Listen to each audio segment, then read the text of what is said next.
किया कि जो दुनिया का सबसे बड़ा भेद था जो छिपा हुआ, वह परमेश्वर ने क्या किया, हमारे ऊपर प्रकट किया।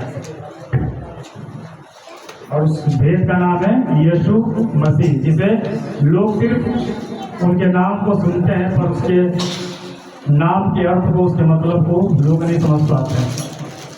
और हम परमेश्वर का धन्यवाद करते हैं कि प्रभु यीशु ने अपने आप को हम पर प्रकट किया।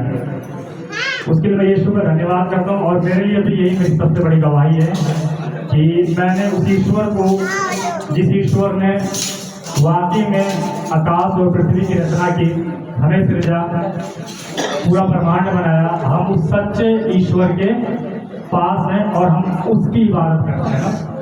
हमारा सर अगर झुकता है तो उस सच्चे ईश्वर के सामने झुकता है, जिसने लिखित में दिया है कि मैं ही तुम्हारा सच्चा परमेश्वर हूँ। और सचमुच में एक अलग सी खुशी भी होती है कि हम सचमुच में हमारा जो सर झुकता है, हमारे जो घुटने टिकते हैं, वो उस ईश्वर के सामने टिकते हैं जो वाकई में ईश्वर है, जो वाकई में ईश्वर है। तभी तो प्रभु यीशु ने कहा, मार्ग, सत्य और जीवन मैं हूँ। क्योंकि प्रभु यीशु ने देखा था ना, आज से 2000 साल से पहले जब वो आए थे, प्रभु यीशु ने देखा था कि लोगों के जो सर झुक रहे हैं, जहाँ झुकना चाहिए वहाँ नहीं, जहाँ नहीं झुकना चाहिए वहाँ झुक रहे हैं। उनके घुटने टिक रहे हैं, जहाँ टिकने चाहिए वहाँ नहीं, जहाँ नहीं टिकने चाहिए वहाँ इनके घुटने टिक रहे हैं। इसलिए प्रभु यीशु ने बोला, मार्ग, सत्य और जीवन मैं हूँ। तो मैं परमेश्वर का धन्यवाद करता हूँ कि परमेश्वर ने सचमुच में अपने आप को हम सभी पर प्रकट किया। और आज हमारे घुटने टिकते हैं तो सच्चे ईश्वर के सामने, हमारा सर झुकता है तो सच्चे ईश्वर के सामने। और हम धन्यवाद करते हैं परमेश्वर का, जैसे ये वचन लिखा हुआ है भजन संहिता 132 की जो हेडिंग है, मंदिर के लिए प्रार्थना। इसके लिए, मंदिर के लिए। और आज सचमुच में आज हम सब कहाँ इकट्ठे हैं? ये किसका मंदिर है? ये प्रभु यीशु का मंदिर है।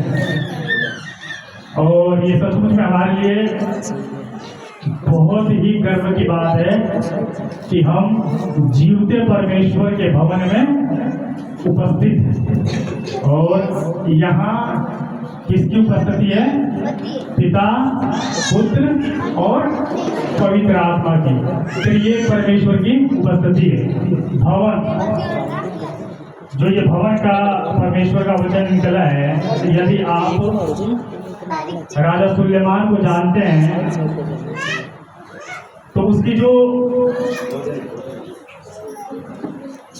सोच थी ना, पता है, लोग अगर हम बाइबल पढ़ते तो लिखा हुआ है कि राजा सुलेमान का जो भवन था वो यहोवा परमेश्वर के मंदिर से भी बड़ा था। वो यहोवा परमेश्वर के मंदिर से भी बड़ा था। और सुलेमान की इच्छा थी कि परमेश्वर, मैं आपका, इच्छा तो उसके पिता दाऊद की थी, पर कुछ कारणों की वजह से वो परमेश्वर का भवन नहीं बना सके। क्योंकि परमेश्वर ने बोला था, तेरे हाथ से तूने बहुत ही युद्ध लड़े हैं और तेरे हाथ से बहुतों का कत्ल हुआ है। तो जो मेरा भवन बनेगा वो पवित्र भवन बनेगा। और मैं चाहता हूँ कि वो बनाएगा जिसे मैं चुनूं। और ऐसा नहीं, इच्छा तो थी दाऊद के अंदर परमेश्वर के भवन को बनाने की, पर जब परमेश्वर ने मना किया तो थोड़ा बहुत उसको भी दुख लगा होगा कि मैं ना कर सका। और उसके अंदर के दुख को परमेश्वर ने सुना, देखा।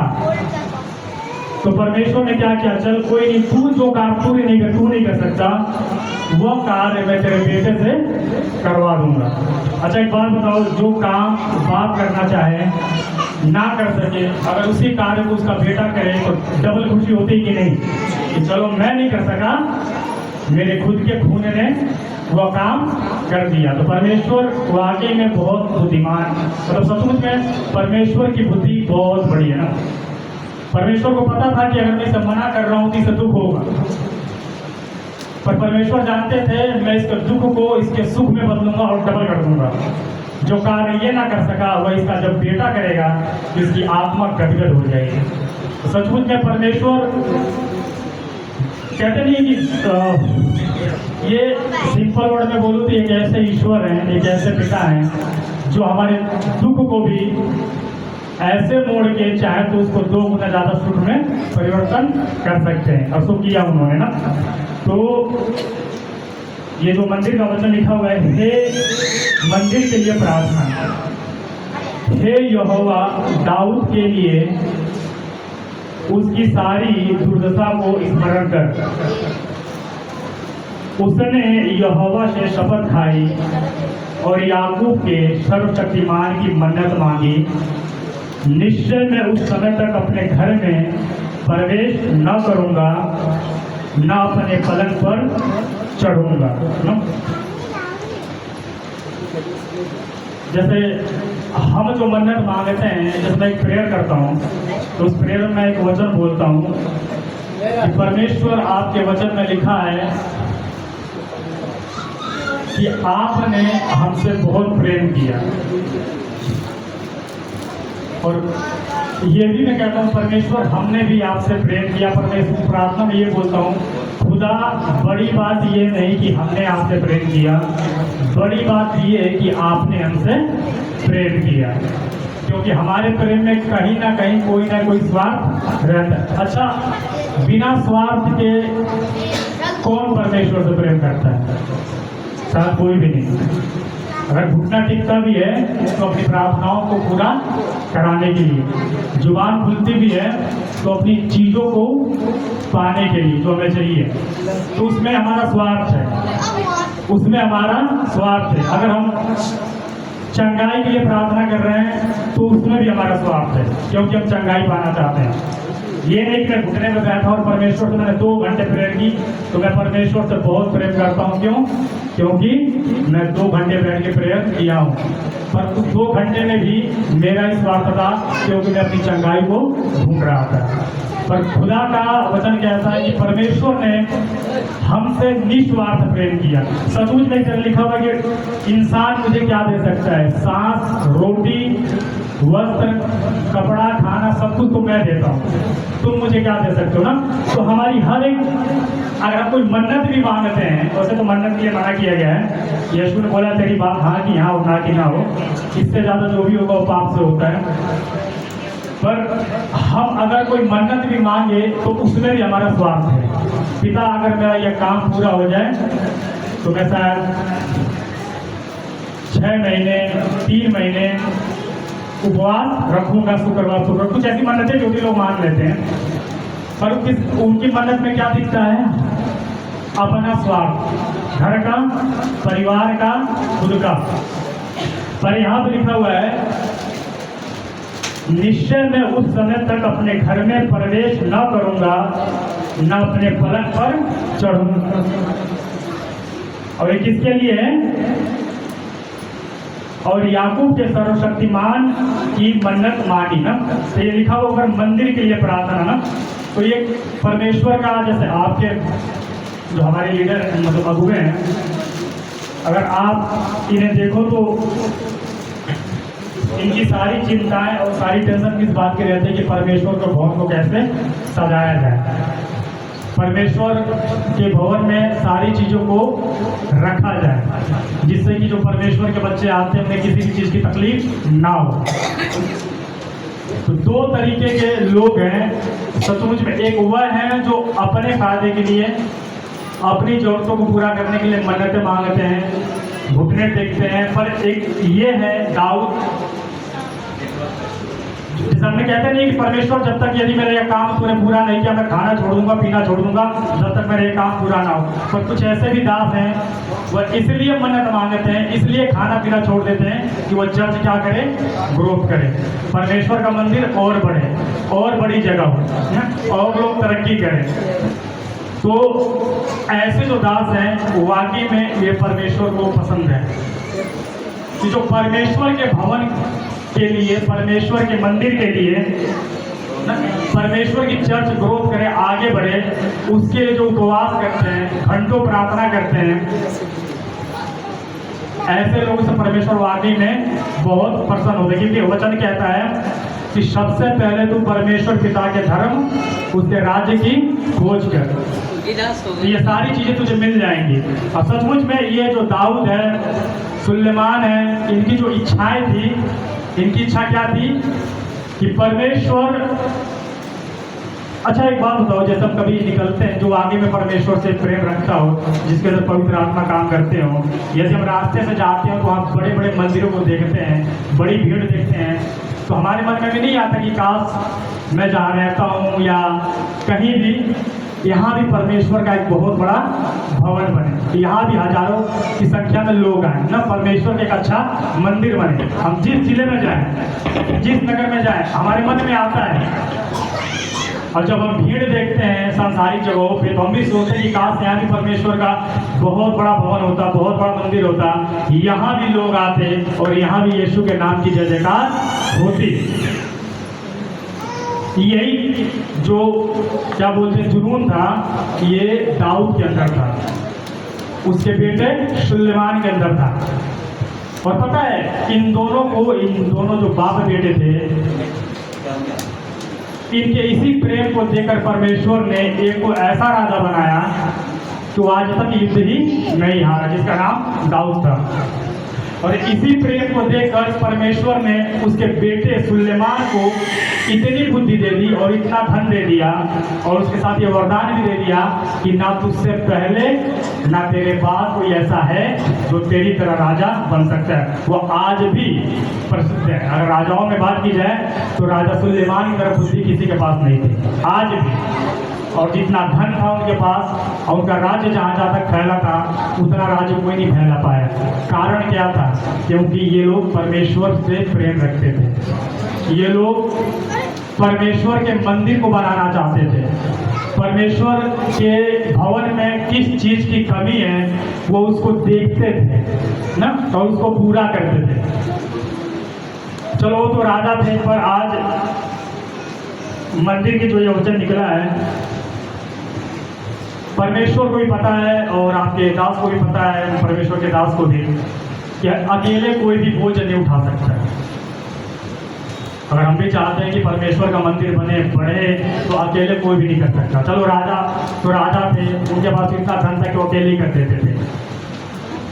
पर अगर सब मिलकर थोड़ा कुछ चर्च में लगाते जाएं, देते जाएं, जैसा कि भैया ने कूलर लिए तो परमेश्वर किसी का मन खोले वो कूलर दे दो, मतलब कंधे से कंधा मिला के चलेंगे, तभी परमेश्वर का मंदिर क्या बन पाएगा और चमकेगा ना, अच्छा लगेगा। और ऐसा नहीं कि अगर आप मदद करोगे तो आपको नहीं मिलेगा, आपको उससे बढ़कर मिलेगा। मैं एक दिन जब ये वचन पढ़ा था कि परमेश्वर ने सुलेमान को इतनी बुद्धि दी और इतना धन दिया कि कोई भी उसके पहले और उसके बाद उसके बराबर का नहीं हुआ, तो थोड़ा दुख ये लगा था सुन के, जब मैंने परमेश्वर का वचन पढ़ा था तो वहाँ लिखा हुआ था राजा सुलेमान ने अपने घर को परमेश्वर से के घर से भी क्या किया था, बड़ा बना दिया था। तो मेरी बुद्धि ये कह रही थी कि परमेश्वर ने इसको इतना दिया, सुलेमान इतना आगे बढ़ाया, पर इसने जब परमेश्वर का भवन बनाया तो मतलब ऐसा इसने क्यों किया कि अपने भवन को बहुत बड़ा उसने बना लिया और परमेश्वर के भवन को अपने भवन के मुकाबले छोटा कर दिया। क्योंकि अगर वचन देखा जाए तो सबसे बड़ा और सबसे प्रथम पहला कौन है? परमेश्वर। जो कुछ उत्तम होना चाहिए वो सबसे पहले यीशु मसीह के लिए होना चाहिए, नंबर सेकंड पे हम हैं। और सचमुच में ऐसा ही होना चाहिए। हमारी सोच ये होनी चाहिए कि परमेश्वर मतलब आप वाकई उस योग्य हो कि नंबर 1 का दर्जा आपका ही है, चाहे आपका भवन हो, चाहे किसी भी चीज में कुछ भी हो, प्रथम आप, पहला आप, हम सेकंड में, हम बाद में। तो मैं ये सोच रहा था कि सुलेमान ऐसा क्यों किया, जिस परमेश्वर ने उसे इतना धन दिया, जब परमेश्वर के लिए कुछ करने की बारी आई तो उसका मन ऐसे मतलब चोर की तरह क्यों हो गया। फिर पता चला कि परमेश्वर का वचन कहता है यदि तू मेरे लिए 2 कदम चलेगा तो मैं तेरे लिए 10 कदम चलूंगा। अगर तूने मेरे लिए इतना बनाया मैं तेरे लिए इतना बना दूंगा। कारण ये था उसने परमेश्वर के लिए भवन बनाया। उसने इस सोच से नहीं बनाया कि मैं परमेश्वर का भवन छोटा बनाऊंगा और अपना भवन बड़ा बनाऊंगा। नहीं, उसने परमेश्वर का भवन बनाया तो परमेश्वर ने बोला बेटा जो तूने मेरे भवन बनाया है तो ले मैं तुझे आशीषित करता हूँ। जो तेरा भवन होगा जिसमें तू रहेगा वह मेरे भवन से भी ऊंचा रहेगा। ठीक है, तो ये वचन ये बताता है कि यदि हम परमेश्वर के मंदिर को बड़ा बनाने के लिए, परमेश्वर के मंदिर की बढ़ोतरी के लिए छोटा भी स्टेप उठाते हैं, छोटा भी कदम उठाते हैं तो परमेश्वर उसका 10 गुना ज़्यादा बड़ा कर हमें देता है। तो मुझे समझ में आया था कि चलो हाँ ठीक है। मेरे मन में तो ये चल रहा था कि उसने गलत किया, पर बाद में ये पता चला उसने परमेश्वर के लिए इतना बोया, परमेश्वर ने उसके लिए पैसा खोल दिया, इसलिए उसका भवन बड़ा हो गया। और सचमुच में हाँ छोटा है। हाँ, दाऊद का भी ऐसा ही चुना हुआ था, उसका यूसुफ का भी। पुराना नियम देखेंगे तो बड़े को सब कुछ मिलता है। उधर देखा दाऊद छोटा है उसको भी चुना और सुलेमान को भी उसका इधर देखकर परमेश्वर ने बड़ा उसको अधिकार। परमेश्वर मेन है ना मन का। यूसुफ को भी देखो तो छोटा था भाइयों में से, परमेश्वर से चुना। तो जो आज का टॉपिक है, सचमुच में ऐसे दास बहुत ही कम मिलते हैं परमेश्वर के बेटे, जैसे दाऊद हो गए, सुलेमान हो गए, जिन्हें परमेश्वर के मंदिर की चिंता रहती है। नहीं कि परमेश्वर के मंदिर को कैसे, जैसे क्यों यीशु ने कभी बोला कि जैसे तू किसी भी बात की चिंता मत किया कर, जो वस्तुएं हैं, जो सांसारिक वस्तुएं तुझे मिल जाएंगी, सबसे पहले तू परमेश्वर के बारे में चिंता किया कर। परमेश्वर के बारे में चिंता करने का मतलब उसके भवन की, उसकी कलीसिया की, उसकी हर चीज की चिंता किया कर। अरे जितना हो सके उतना तो हम कर सकते हैं ना, जितना हो सके उतना हम कर सकते हैं। मेरे से भी चिंता बना था, मैं नहीं बताऊंगा, मैं गुप्त में रखना चाहता हूँ। उतना मैंने इस भवन के लिए थोड़ा किया, जो दिखता भी है पर परमेश्वर का वो गुप्त है। तो जितना हो सके हमें भी यही कहना चाहिए, हमें खाना पीना नहीं छोड़ना, पर ये कहना है परमेश्वर मुझे इस योग्य बना और इतना दे कि मैं तेरे भवन को बनाने में कभी भी पीछे ना रहूं, और जितना हो सके उतना बढ़कर मैं दूं ताकि तेरा भवन बढ़े। तेरा भवन बढ़ेगा तो मेरे बाप का नाम ऊंचा होगा, और मेरे बाप का नाम ऊंचा होगा तो खुशी मुझे होगी ना।